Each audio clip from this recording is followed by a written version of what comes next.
It's totally fun. Sometimes I forget who I am. Yeah, me too. Well, it's a pleasure to be here again. Thank you for inviting me.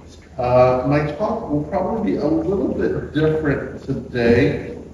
One reason is because I've written it differently, meaning I usually use a mind mapping process, and I've kind of done it differently because it's information I'm working through and not sure where I am with it all yet.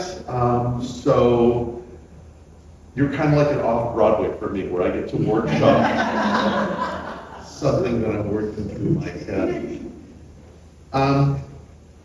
Something that C.K. Chesterton said. C.K. Chesterton was he was a novelist, and he was also a prolific writer, late 19th century, early 20th century England.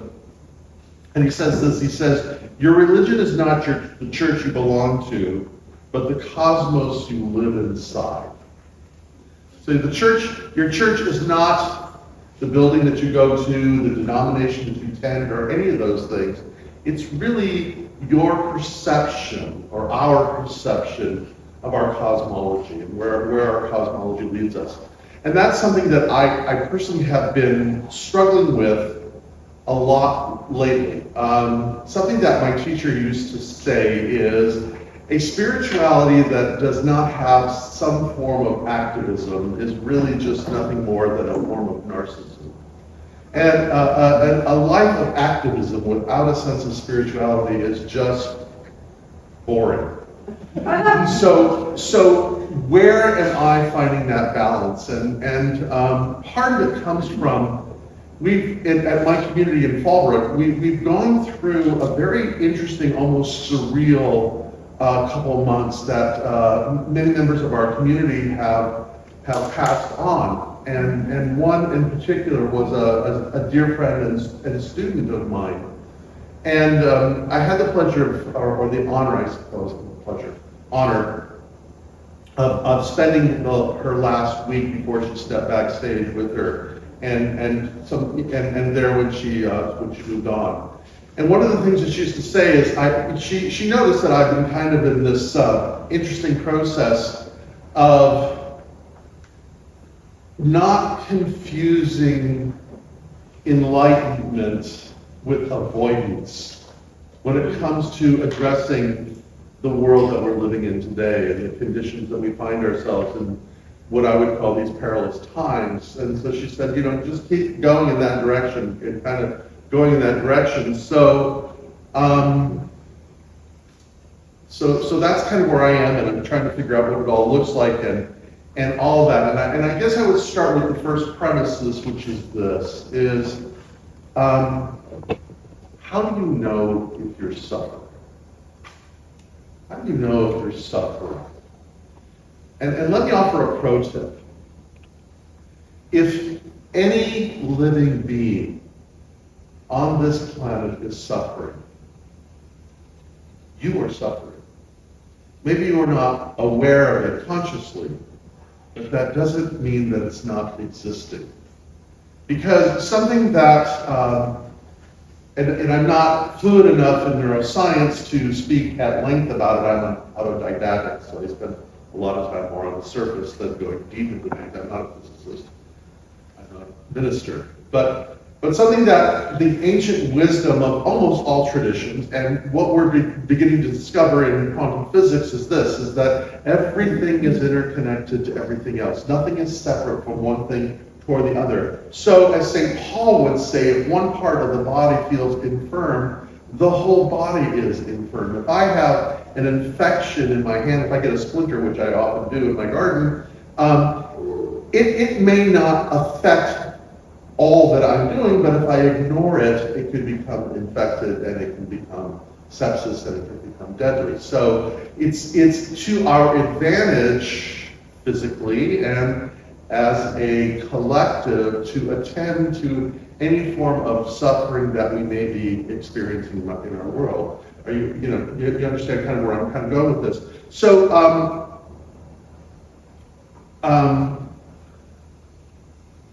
let me quote Frodo. J.R. Tolkien, the professor as we nerds call him, was a brilliant and insightful man.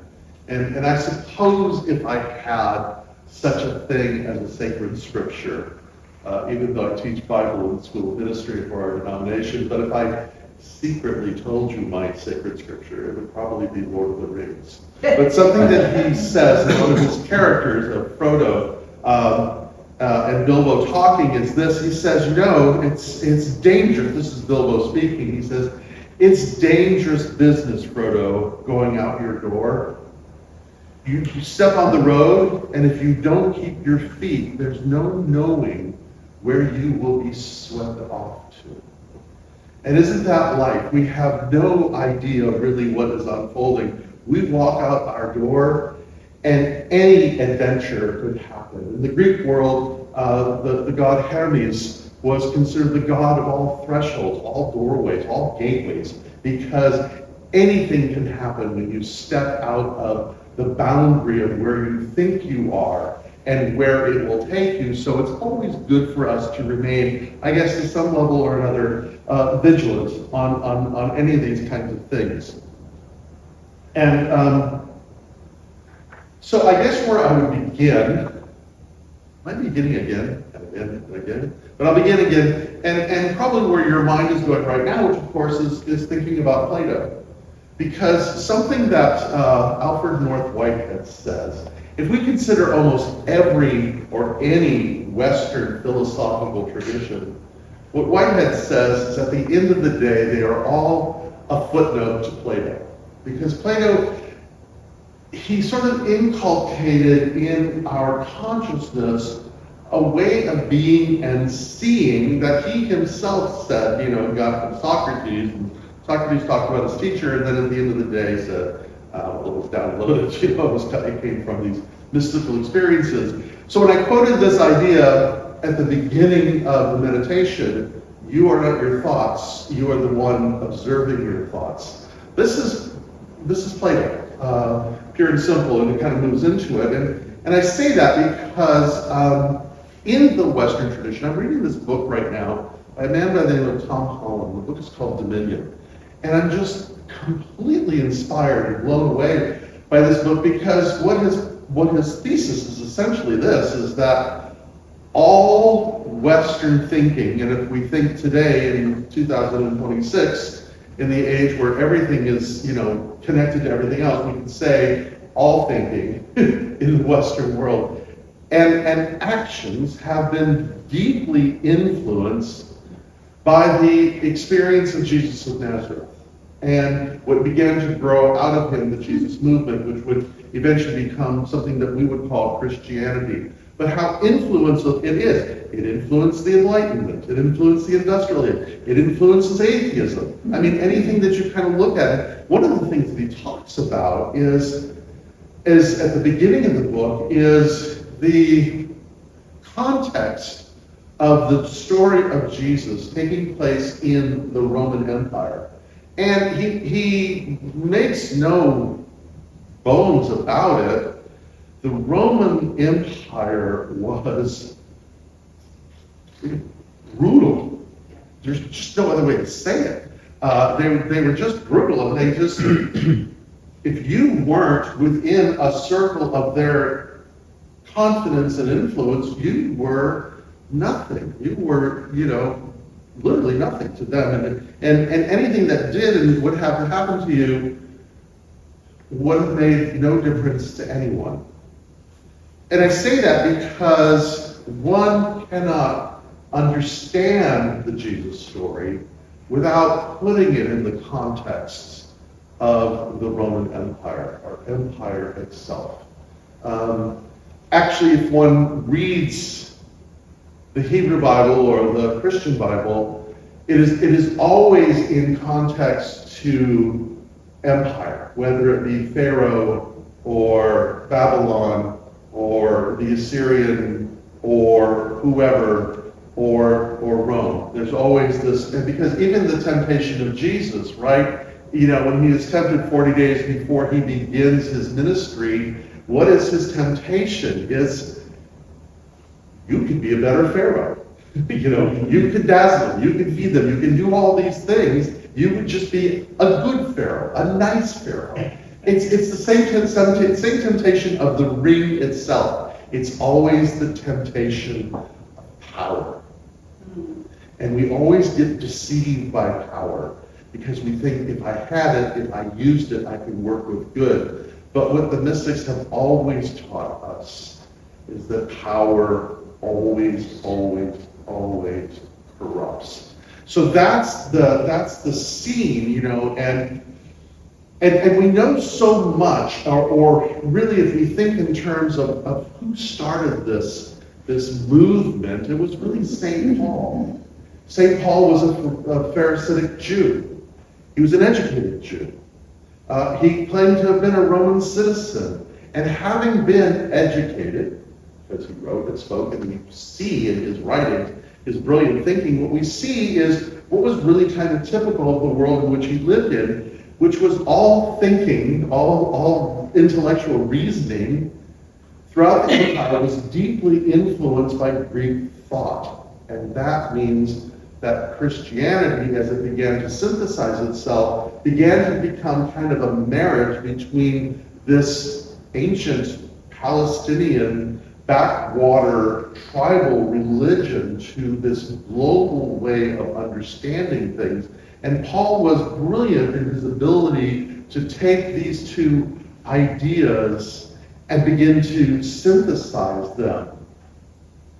And what he talked about is very much what we experience today, which is that the desire for a vision of a world that is practicing forgiveness as a norm, a world that Jesus talked about that is based on restorative justice, healing, forgiveness, always collides with empire. Because empire is raw power and it has only one intention, and that is to extract what it can from anything outside of itself, to feed itself and to grow and to sustain itself for the sake of sustaining itself. And again, quoting Chesterton, what he says is that a civilization is not destroyed by wicked men, it is destroyed by weak men who cannot defend what is good. So this kind of sucker punched me, because I don't consider myself a wicked person. I pay my taxes, I don't cheat, wrong, or defraud people if I can avoid it intentionally. I'm good to my dogs, I'm good to my partner, I'm a good minister, I tend to my garden, I do all the right things, And yet, where am I and what am I doing? Because if I start with the first premise that if anything is suffering, then I am suffering, and if anything is going on, am I not participating in it in some way? And so I have to ask myself, and I invite you to consider this question yourself, are my actions, are the things that I'm doing, are the things that I'm buying, who I'm shopping from, in any of those activities, are they supporting empire or suffering? Or are they working to ameliorate it? And I don't have an answer for you. That's something that it's not a one-size-fits-all. It's a question that all of us must sit with and work with on our own. And that's why I'm saying I'm kind of in the struggle with where these things are. But what I do know is that I continue as a New Thought minister, and I love being a New Thought minister. I come from the denomination which was we used to call the science of mind, or science, mind, religious science. We changed our mind to change our mind. Change your mind, change your name. We did. We changed our name to Centers for Spiritual Living. And I think we probably did that because most of us were so frustrated trying to explain that we weren't the ones who Tom Cruise belongs to, or do that kind of stuff. But we're actually first cousins to Unity. We grow from the same rootstock, and I love being a New Thought minister, and I appreciate everything that New Thought has, and yet I continually am compelled by this incredible individual known as Jesus of Nazareth, and what he taught, and this idea of restorative justice. Now, I say that knowing also that really the movement became global, it became worldwide through Paul, and then in time, it became, interestingly enough, the religion of empire. Under Constantine, it moved from the Jesus movement to Christendom, and the Gospels sort of were edited by his lawyers. And one cannot say that the Christian church has not done incredible good in its history, tempered with the incredible evil that it's done as well, its complicity.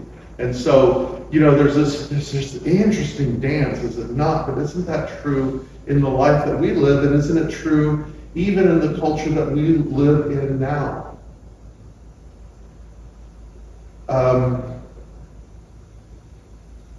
Going into another nation and taking their leader because you want their oil is empire. There's no other way to say that. Threatening to bomb other cultures into the Stone Age is empire. Killing children is empire. How do we find our way? How do we navigate ourselves into this kind of thing? And I go back to one of my spiritual heroes, a man by the name of Dietrich Bonhoeffer. Dietrich Bonhoeffer was a Lutheran theologian and he was a pastor. Fascinating character, very, as we would say, unfinished saint. But he was also alive during the time of the Nazi occupation of Germany during the war. And interestingly enough, he came to the United States because his friend says, "Man, you got to get out of here because you're saying things that are get you killed." He came to the United States, but he said, I can't be part of the reconstruction of Germany if I'm sitting the war out here in New York. So he went back, got arrested, and was a week before the liberation was hung. But something that he said is this: he says, we are not simply to bandage the wounds of victims beneath the wheels of injustice. We are to drive a spoke in the wheel itself. So we're not just simply here to comfort those who've been afflicted, but we are here to be actively engaged in seeing that system stops, break down, not abet it, not nurture it, not support it. Our job is to stop it in its tracks in any way that we can, and however we do that. And I think that how I would say it is,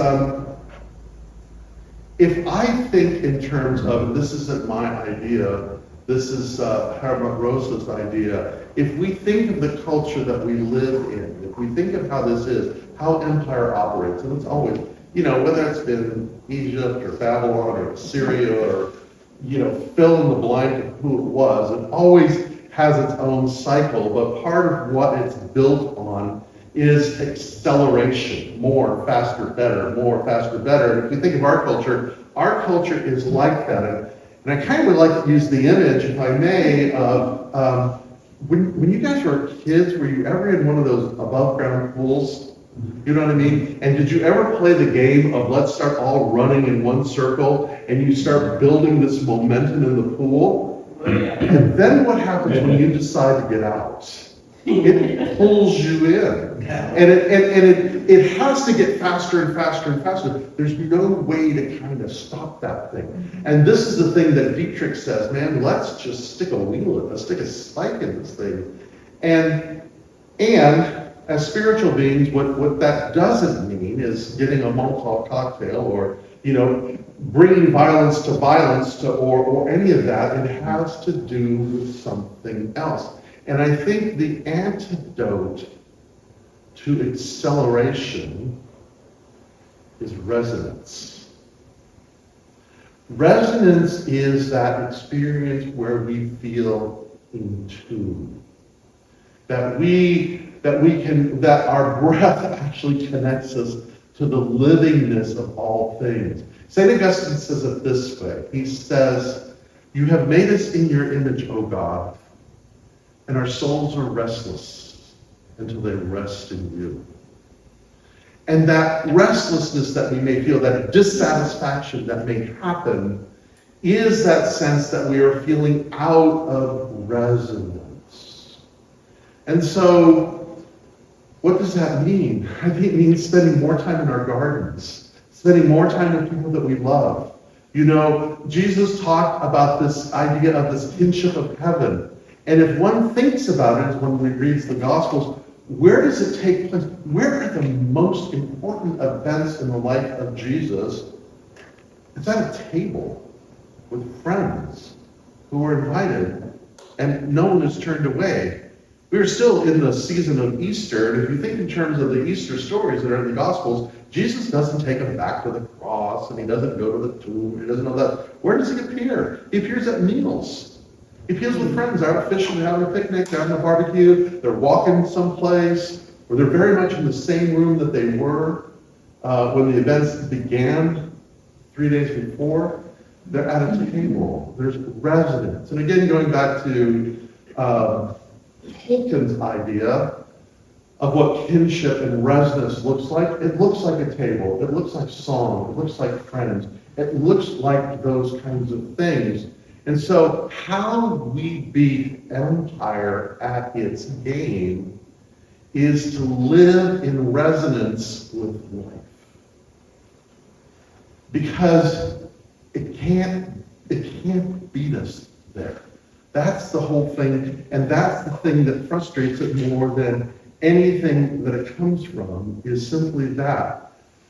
And how do we do that? You know, this resonant experience, how do we do that?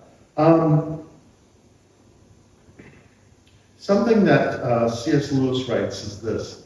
He says, "Good and evil both increase at compound interest. That is why the little decisions you and I make every day are of such infinite importance.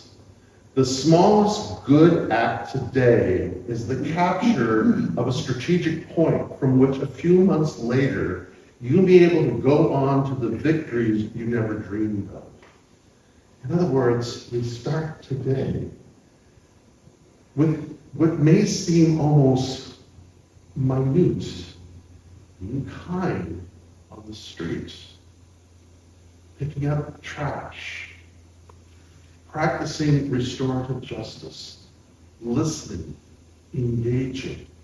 And when we practice those things, they grow. And when they grow, they build momentum.